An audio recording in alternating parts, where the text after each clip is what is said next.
It's easy to believe that the civil rights movement didn't start until the 1960s, but we can go all the way back to the immediate post-Reconstruction era, say 1880, 1890, and see that the seeds of the civil rights movement began there with people like Booker T. Washington and W.E.B. Du Bois and others. Du Bois, in fact, helped found an organization called the NAACP, the National Association for the Advancement of Colored People. And the NAACP was able to establish policies and procedures for challenging segregation judicially. And this leads to one of the biggest gains for the civil rights movement in the 1950s, Brown versus the Board of Education. Now, in 1954, the school board was sued by Brown, and this is actually several cases clumped together, and it makes its way all the way to the Supreme Court. And in the Supreme Court hearings, what they were arguing was that to have a segregated school system was inherently, or by definition, unequal. If they were equal, you'd only have one school system. So having a black school and a white school was it was inherently wrong. The Supreme Court sided with the plaintiff, the Brown, and said that schools should be integrated with all deliberate speed.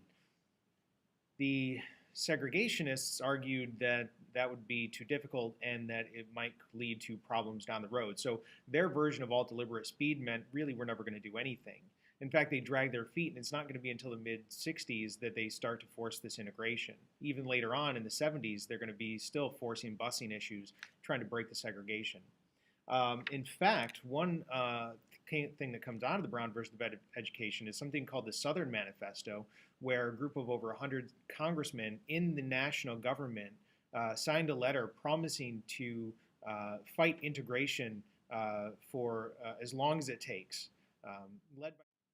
So Truman's efforts throughout the 1940s, and then Brown versus the Board of Education in the 1950s, and all the fallout from that really did play a large role in this. But one of the most important elements of the early civil rights movement is the strategy known as nonviolent civil disobedience. This is a strategy that was borrowed from India's Gandhi, who had used it to essentially free India from the colonial power of England. Civil disobedience, nonviolence, is sometimes misunderstood as being passive.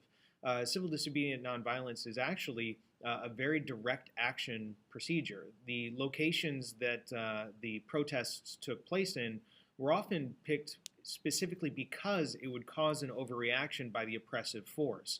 For example, we're going to see in Birmingham, Alabama, or the Montgomery bus boycott, the purpose of the nonviolent disobedience was to highlight the immorality of the law, force the overreaction, often leading to violence against the people that are protesting, and it would use images and media, especially television, to show that overreaction to the world.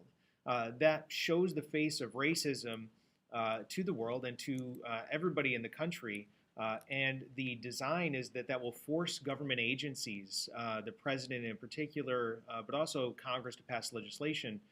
It would force the government to take action supporting civil rights once that everybody was aware of the terrible nature of what was happening.